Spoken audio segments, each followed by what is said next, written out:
Assalamualaikum warahmatullahi wabarakatuh. Selamat pagi menjelang siang, sahabat-sahabat Inspiramopi.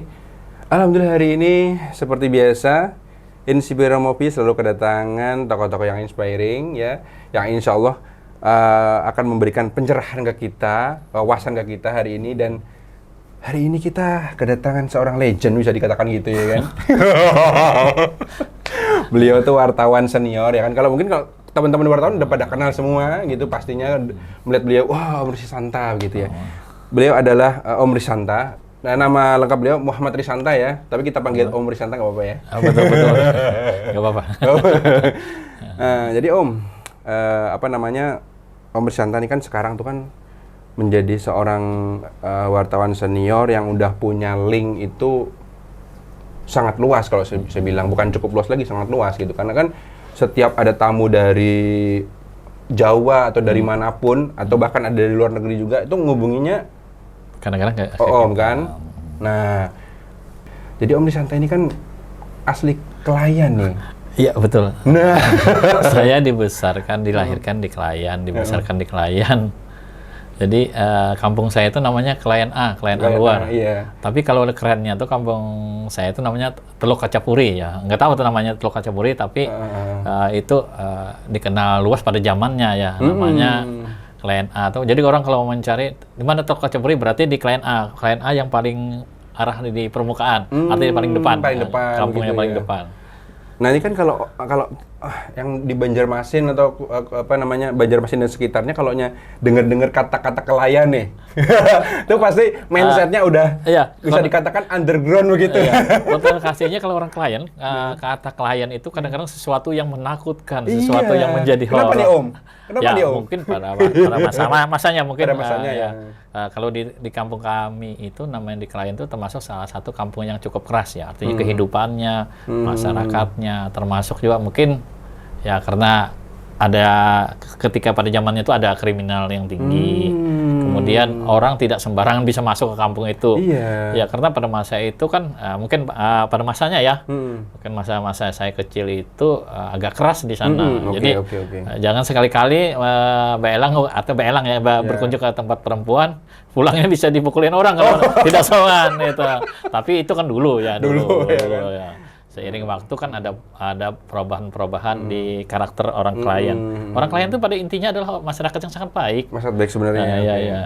Cuma mungkin karakter ketika masa itu kan pemukimannya termasuk yang cukup padat juga di salah Banjarmasin. satu daerah yang sebenarnya sangat terkenal, tapi terkenalnya ya waktu itu negatifnya begitu. Negatifnya, ya. tapi tidak ini juga masih banyak orang-orang yang berprestasi, orang-orang baik. Nah, makanya justru itu sahabat, kita munculkan beliau ini. Beliau berasal dari sana dan saya cukup surprise juga awalnya nih. Om Risanta waktu nanya, Om Risanta aslinya mana? Asli Kelayan. Wah. Dan bidangnya bidang komunikasi ya, jurnalis gitu loh. Tuh keren banget gitu. Nah, jadi Om Risanta mungkin bisa berbagi pengalamannya juga nih. Kan perjalanannya Om Risanta ini kan panjang sekali sampai sekarang ada di posisi seperti ini begitu ya. Nggak mudah gitu.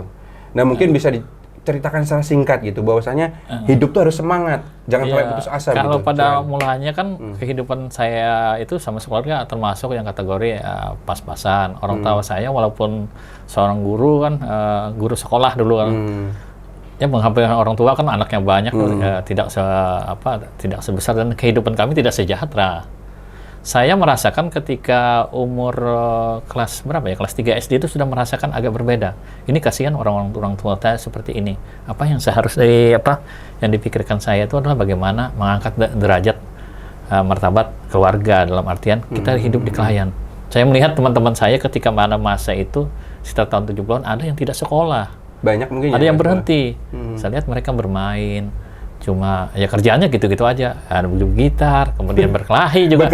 Berkelahi adalah bagian dari kehidupan kami di Kelayan. Biasalah anak-anak ketika masa itu berkelahi itu adalah sesuatu. Tapi satu pantangan bagi saya adalah saya tidak pernah berkelahi dengan orang di sekampung. Gitu ya. Iya, tapi kalau di keluar itu masa-masanya. Tapi saya tidak nakal. Asal ketika diganggu orang ya udah, saya melawan. Tapi intinya di masa kecil itu saya berpikir ini harus ada yang saya robah. Mungkin Apakah saya berpikir kelajuan pada masa itu, kan masih anak kelas 3 SD. Udah mikir gitu ya? Ada mikir kan, wah ini kalau ini saya harus memikir yang sesuatu yang berbeda jadi orang. Artinya kami bisa menjadi kebanggaan sebagai orang klien. Mungkin pada masa itu dianggap kalau kita berpikirnya terlalu laju ya. Tapi saya tidak tahu ya kenapa, mungkin pikiran waktu itu ini saya harus sekolah, saya harus bisa membantu orang tua. Gitu ya.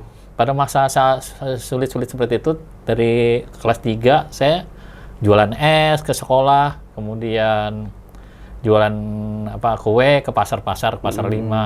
Jadi ada sih rasa malu waktu itu, gengsi. Tapi apalah, orang tua tidak punya, akhirnya tidak ada jalan lain, terpaksa kita berjualan, dan itu rata-rata dilakukan oleh anak-anak seusia saya. Jualan sambil sekolah berarti waktu itu? Betul, masih sekolah. Kami bareng juga, ada beberapa kawan-kawan saya yang waktu itu masih sekolah juga. Sampai saya SMP itu saya ikut berjualan koran. Oh, sempat jualan koran juga, jualan koran-koran kayak ini. Jadi tidak ada sesuatu pun rasa malu. Biarlah saya orang, kalaupun suatu saat saya dianggap orang remeh, tapi tidak juga. Terbukti saya sampai sekolah saya dapat istri yang cantik. BKT Soleha. Makanya pencapaian sekarang kan luar biasa gitu. Jadi memang untuk sahabat-sahabat Inspira Movie yang di rumah kan saat ini tuh kan, kenapa sih kita ngebahas ini gitu? Saat ini banyak orang hidupnya lagi sulit. Mereka perlu suntikan energi gitu loh. Perlu suntikan energi agar mereka tetap bisa semangat mencari pekerjaan, semangat berkarya begitu. Nah, jadi ini gambaran sebenarnya Om. Nah, bahwasanya kesulitan masa lalu itu tidak menjadi hambatan kalau kita pengen sukses begitu Om. Iya, betul. Betul sekali. Saya pun merasakan bagaimana kesulitan masa-masa hidup, termasuk ketika masa remaja, masa sekolah. Artinya saya sekolah itu sering tidak pakai uang saku. Oh gitu ya? Ya, ketika berarti puasa ya jadinya ya? Ya, ketika SMA pagi-pagi saya 6:30 sudah berangkat jalan kaki dari Kampung Kelayan menuju Masjid Jami, dulu kan SMA 5. Sekolah saya kan dulu satu sekolah dengan Paman Birin. Kebetulan Paman Birin gubernur kita tuh adik kelas saya waktu SMA. Jadi ketika sekolah tuh ya kadang-kadang saya harus mengalah kepada adik-adik saya, adik-adik kita ya, adik kandung saya. Ya? Karena uang-uang duit orang tua kita kan terbatas. Jadi kadang-kadang dikasih sangu, kadang-kadang dikasih tidak mengapa. Tapi yang penting saya harus kreatif. Ketika itu ketika sekolah saya suka majalah dinding. Jadi 3 tahun tuh saya ngerjain majalah dinding. Tapi ada juga sih keuntungan dari mengelola majalah dinding tuh, saya terbiasa dari bisa menulis, kemudian bisa nulis cerpen, bisa nulis puisi. Pada zamannya itu rame orang bikin cerpen, sama bikin puisi. Nah, kebetulan ada teman, Arisanta, tolong Anda bikinkan ini. Ya, saya bikinkan tulisan, ditempelkan di majalah dinding. Dia bangga. Rupanya saking senangnya dikasihkan uang ke saya, tanda jasa. Ya udah, saya bilang kan lumayan buat inilah.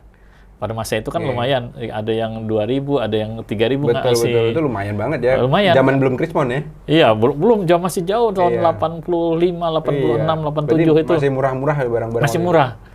Taksi kuning saya ingat harga makanan berapa sepiringnya, harga nasi campur gitu? Saya berapa ya? Sekitar 300-an. Rp300 ya? Waduh, kita rasa pengen pakai mesin waktu balik lagi dulu ya. Kita borong barang-barang. Iya, ternyata ya kehidupan itu memang ya mau kan itulah perjalanan yang kita alami. Demikian juga kehidupan saya ketika berkeluarga.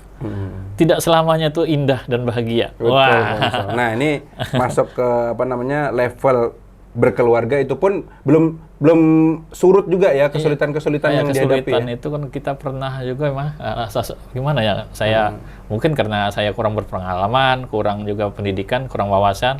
Saya pernah juga bekerja jadi sales, gagal, marah, bangkrut. Walaupun kami kadang pagi makan, sore bengong, malam bagaimana, itu pernah kami alami. Oh gitu, sampai level segitunya? Iya, masa-masa itu. Jadi, tapi bersyukurlah kami bisa melewati fase-fase sulit seperti itu.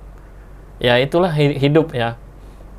Artinya sabar aja lah. Untungnya kita ini dulunya kan banyak berteman-teman di masjid sama kawan-kawan. Jadi saya kadang-kadang melampiaskan kesedihan tuh saya di masjid. Masya Allah. Di dalam masjid. Artinya. Orang tidak tahu apa yang saya alami. Kadang-kadang saya bikin yang gembira-gembira aja. Padahal saya kasihan sama istri dan anak, waktu itu anak satu. Saya berpikir, selalu merenung di masjid ini, apa yang harus saya buat pada keluarga. Saya tidak ingin mengecewakan keluarga, apalagi kalau begini, tapi kita akan terpuruk sama seperti ini ya, situasi masa-masa kita sulit di klien waktu kecil. Jadi sampai akhirnya kita perlahan-lahan bangkit gitu. Masya Allah, luar biasa sekali. Jadi seperti apa yang beliau paparkan, sampai ke titik terendah waktu itu ya. Iya. Untuk urusan makan aja ketika itu sempat sulit. Ya, kadang-kadang saya puasa. Ya. Kadang-kadang saya pura-pura kuat sama istri kan. Kadang bawa makanan ke rumah. Padahal itu jatah saya makan siang waktu itu. Saya kerja serabutan kan. Saya bilang sama waktu istri. Waktu itu katanya pernah jadi kuli angkut juga ya? Pernah di pasar. Di pasar sama ikut sama kawan-kawan dan juga di pelabuhan ya. Tapi sifatnya kan itu ya kita tuh kulit tembak aja. Kalau kadang-kadang ada orderan ya. Jadi kemudian saya sempat ini juga bertemu dengan teman-teman. Saya membantu teman-teman di Rumah Sakit Ulin waktu itu. Ada teman yang sangat baik hati, 2 orang yang itu melihat saya melihat saya terungut ya. Ini kenapa? Terungut tuh mohon maaf, sahabat-sahabat bengong. Termenung itu kan. Saya bilang saya nggak ada kerjaan. Udah, kamu duduk sini aja nanti bantu-bantu kita lah. Akhirnya dibantu sama dia. Dikasih kerjaan ketika itu? Dikasih kerjaan, ya kerjaan sih, dalam arti kerjaan berat, nggak kerja berat, nggak tidak apa-apa. Walaupun dulunya orang melihat saya kan, sales kan sesuatu yang rapi ya, tapi nggak apa-apa. Itulah hidup, saya tidak malu.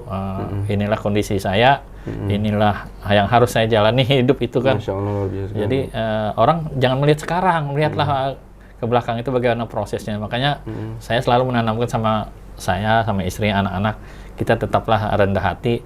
Ketika kita berada di atas, tetaplah kita seperti orang biasa. Oke. Tapi sebelum kita lanjutin nih, mau dengar komentar dikit nih dari Bunda Olpa, ya kan? Bunda, nih komentarnya Bunda. Bunda, apa yang sudah disampaikan oleh pemeriksaan tadi? Bagaimana komentar Bunda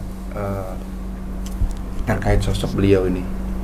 Dan bagaimana ketika itu rasanya mendampingi beliau di masa-masa sulit? Silakan Bunda. Nah, ini kan motivasi juga nih buat ibu-ibu, ya kan? Emak-emak di seluruh Indonesia. Kan masa-masa sulit tuh ketika itu. Ya, apa yang dilakukan? Apakah mengomeli suami begitu? Apa yang dilakukan ketika itu? Tidak. Nggak pernah kita untuk mengomel-ngomel itu enggak. Kita berikan semangat, sabar dan selalu berdoa. Itu saja. Ya. 3. Jadi misalnya nih, Om ini pulang ke rumah, udah seharian nggak makan, pulang ke rumah nggak bawa duit gitu misalnya, reaksinya gimana? Senyum aja. Masya Allah. Gitu. Kalau sekarang yang basah muka ya diomelin. Tapi alhamdulillah tidak.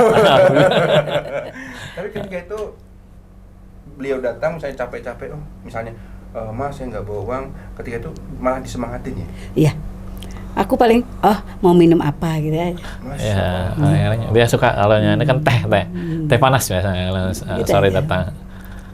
Ya mau gimana lagi? Kenapa Bunda ketika itu kok sabar gitu? Apakah ngerasain, ini kan suamiku udah bekerja keras gitu.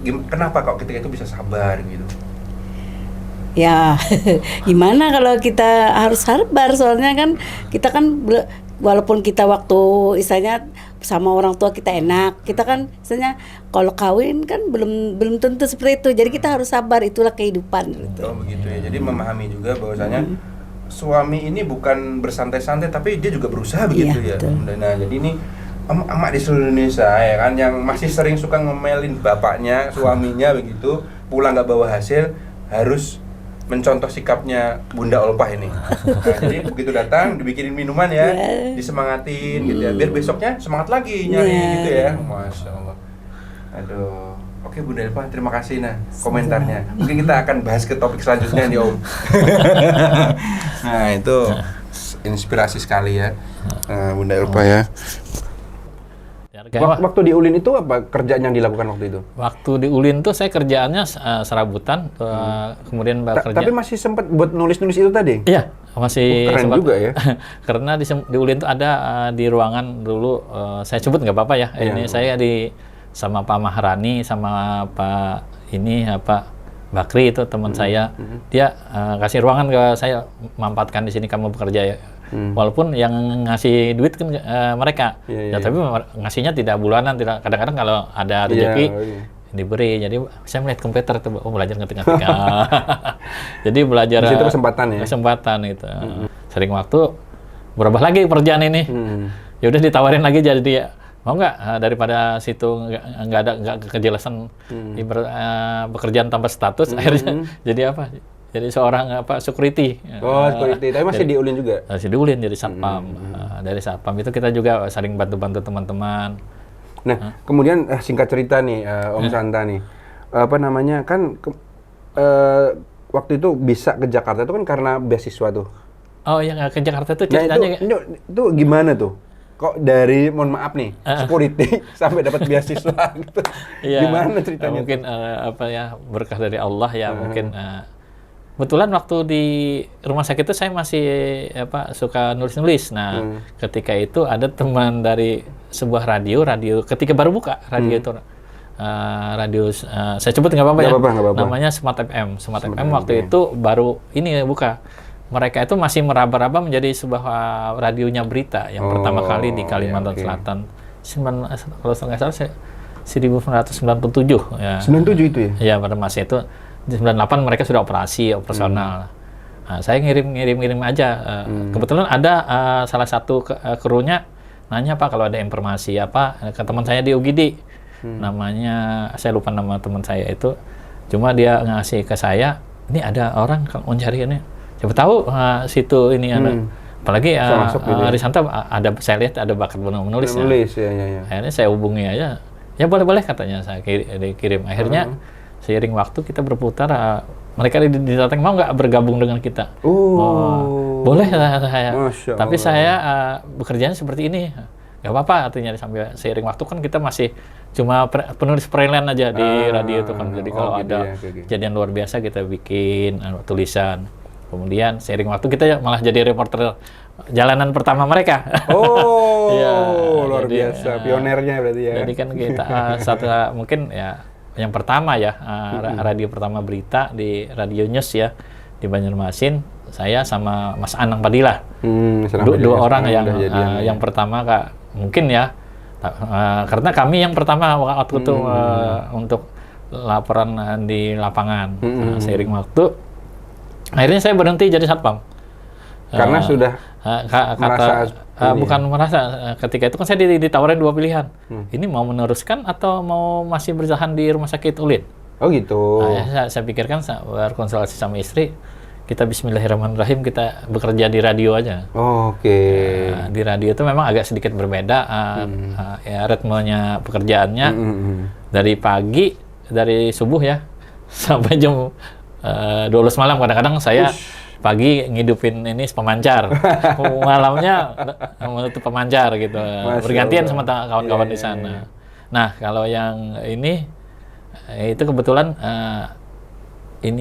seiring waktu ada dari sebuah lembaga yang melakukan pendidikan Internews Indonesia kalau nggak salah itu mengundang seluruh Indonesia, terutama radio untuk melakukan pelatihan di sana.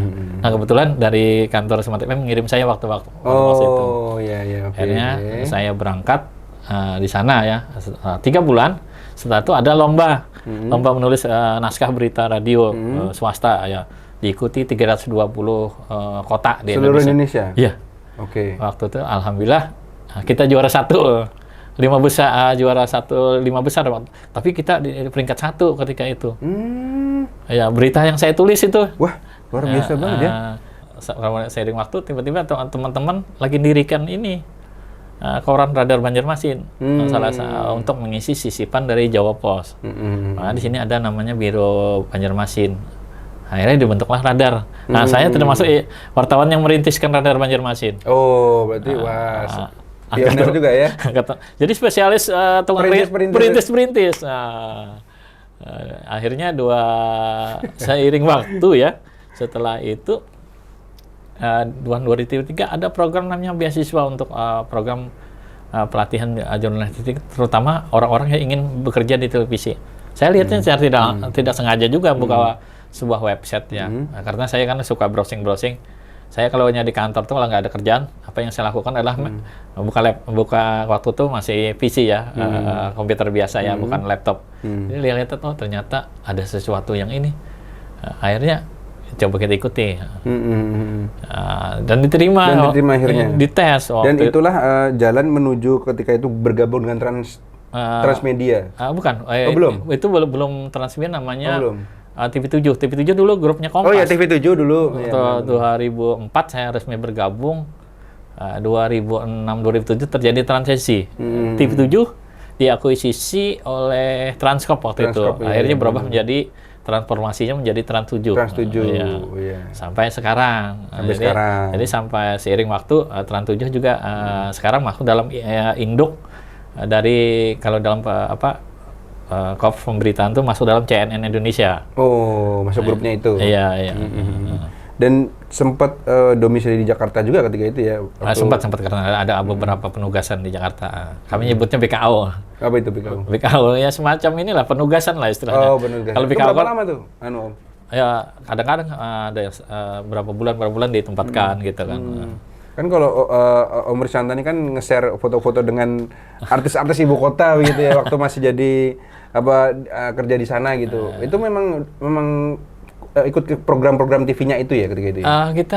Enggak. Kita kan tugas kita kan di Kalsel, kita lebih handle ke Kalsel. Cuma kita kan jaringan pertemanan sama teman. Kita beda nih, ada di TV itu ada 3 divisi. Divisi kalau orangnya departemen ya, divisi teknik, divisi news, kemudian divisi produksi. Kalau hal-hal yang berkaitan dengan artis biasanya itu teman-teman di produksi. Ya karena saya sifatnya suka berkawan, berteman ya, berkawan bahasa Banjar ya. Siap. Jadi saya kemana-mana, saya jalin pertemanan dengan siapa saja yang. Nah termasuk juga ketika timnya Hitam Putih nyari bintang tamu, jadi saya harus nyarikannya benar-benar jadi informannya Hitam Putih ketika itu. Ya sebenarnya bantu-bantu lah.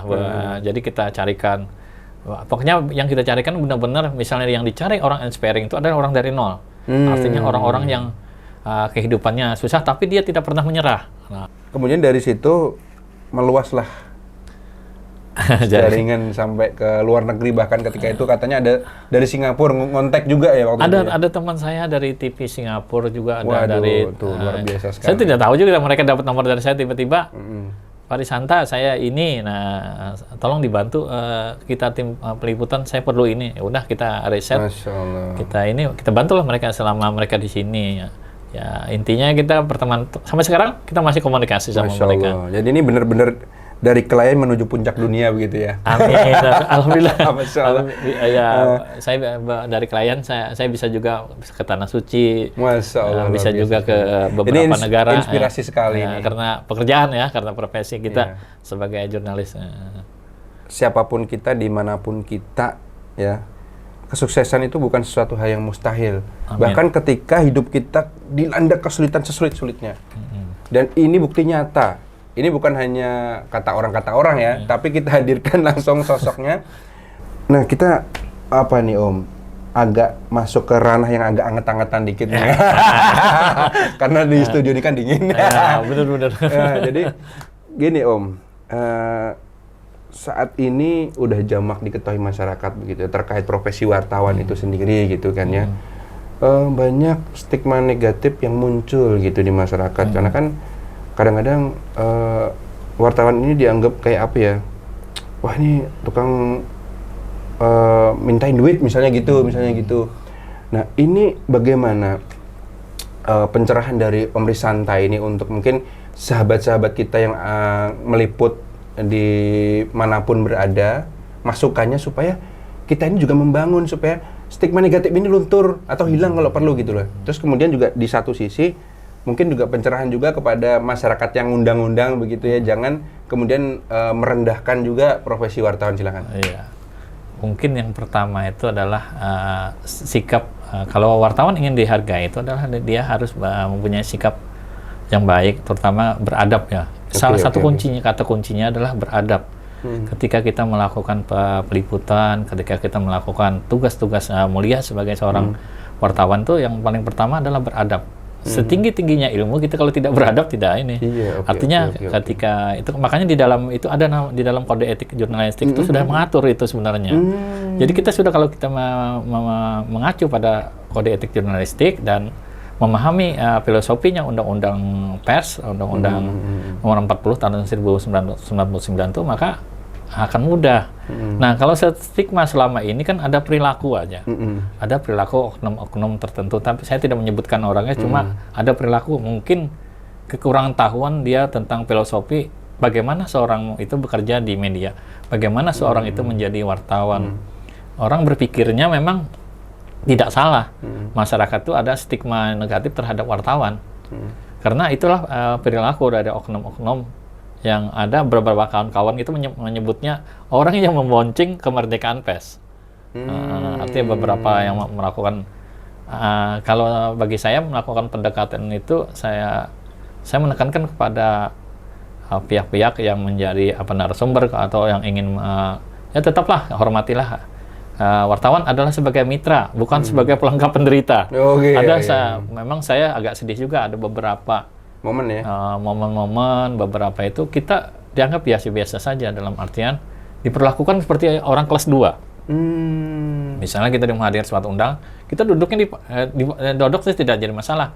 Kadang-kadang ketika ada sesuatu tuh kita dianggap bisa, wartawan nanti aja, jangan seperti itu.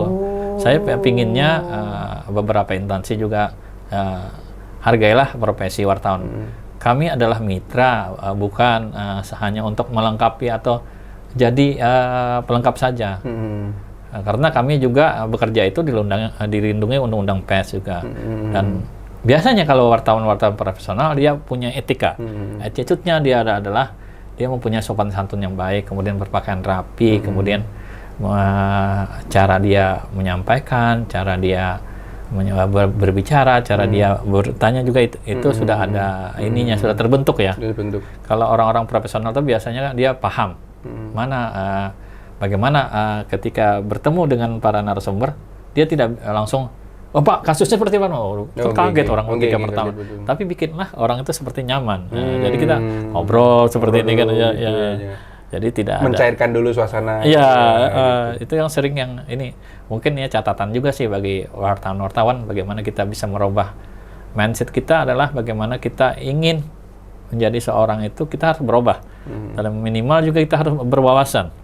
Karena kalau kita tidak paham ketika kita diundang dalam misalnya terkait dengan ekonomi, ekonomi, kita harus paham.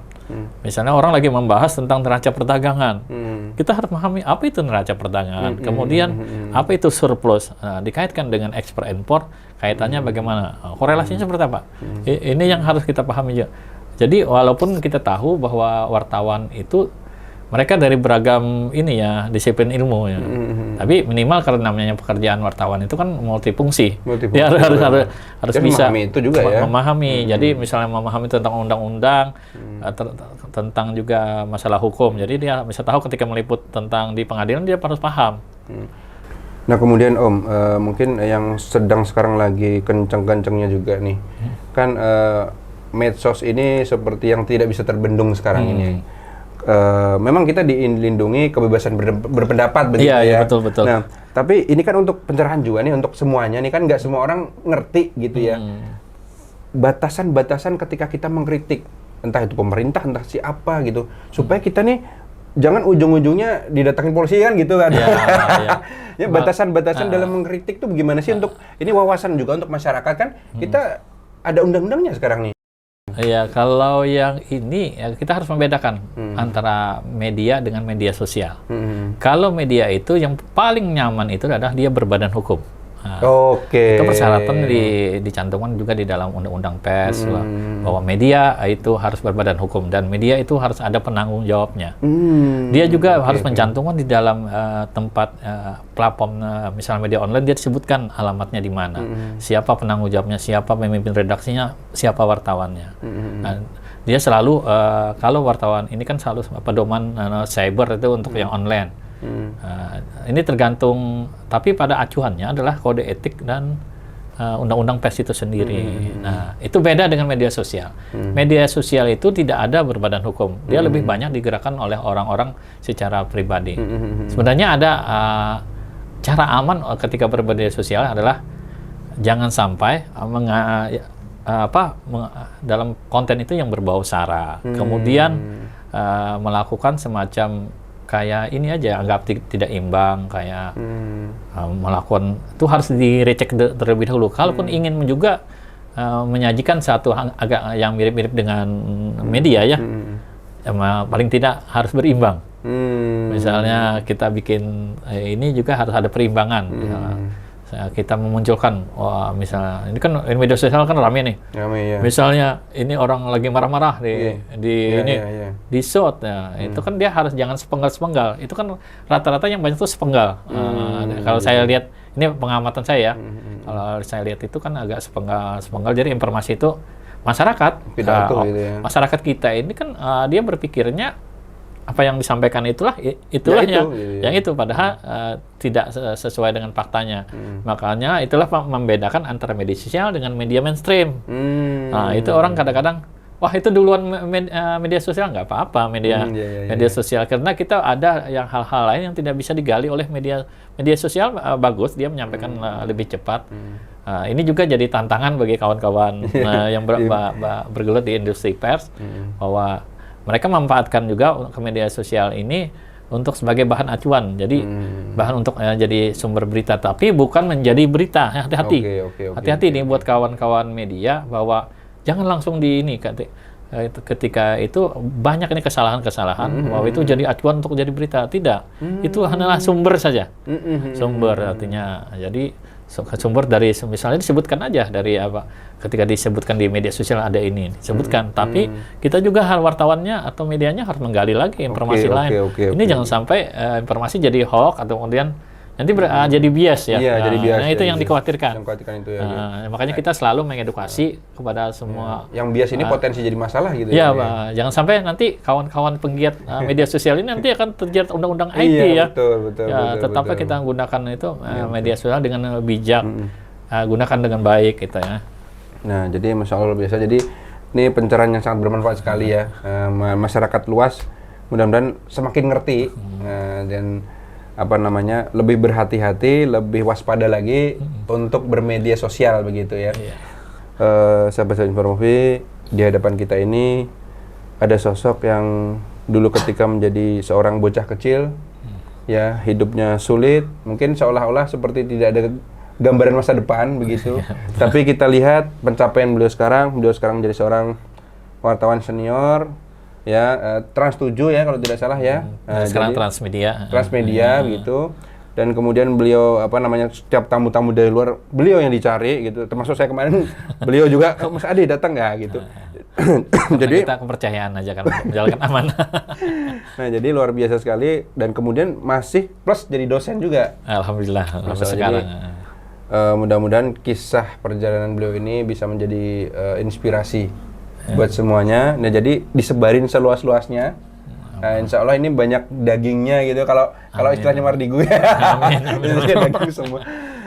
Oke, sahabat Informasi. Oh ya, sebelum lupa saya nyebutin ya. Jadi mohon maaf sebentar sebelum kita berpisah. Nah, sahabat-sahabat, untuk kawasan Handil Bakti dan Banjarmasin yang mau berbelanja online, belanjanya di Bahtera Mart saja ya, di Bahtera Mart, karena di sini dengan Anda berbelanja online di Bahtera Mart, maka Anda juga mendukung rumah tahfiz gratis ya, yang kemudian dibangun oleh Bahtera Mart. Dan kemudian mereka punya program unggulan itu gratis ongkir tanpa minimum pembelian. Jadi sangat membantu. Ini solusi buat ibu-ibu yang lagi sibuk di rumah malas keluar, atau bapak-bapak lagi meeting di kantor nggak bisa belanja, pengen ada yang dibeli, hubungi aja di Bahtera Mart. Oke. terakhir, sorry ada lagi. Thank you buat CHTTN. Gimana sih gini ya? Oke. Nah, CHTTN thank you banget. Bajunya udah dibikinin. Nah, jadi buat sahabat-sahabat Keren. yang mau pesen baju ya, di situ komplit banget, ada konveksinya, ada mesin cetaknya, ada nya, dan harganya murah banget, cuma 99.000. Wes. Iya, karena kita dulu bikin itu di atas 100, ada 140, 150, dan saya kaget ketika di situ harganya cuma 99.000 dan bisa pesen satuan. Nggak harus pesen setengah lusin atau selusin. Jadi sahabat-sahabat, kalau mau pesen baju keren, free sablon, itu di CHTTN, itu di sebelah Masjid Al Jihad, deketnya Taman Kamboja, Jalan Cempaka itu namanya. Oh iya, Cempaka 1 ya? Dan Cempaka 1 kalau nggak salah. Nah, jadi main-main aja langsung ke sana ya. Oke, terima kasih Om Risanta. Aduh, Barakallah. udah lupa terima kasih, udah jalan-jalan, udah mau jalan-jalan ke studio Inspira Movie gitu ya. Alhamdulillah. Mudah-mudahan kita bertemu di lain Insyaallah, kesempatan insyaallah. dengan kolaborasi-kolaborasi yang tidak kalah bermanfaat begitu Insyaallah ya. siap kita ya. Siap, oke. Assalamualaikum warahmatullahi wabarakatuh.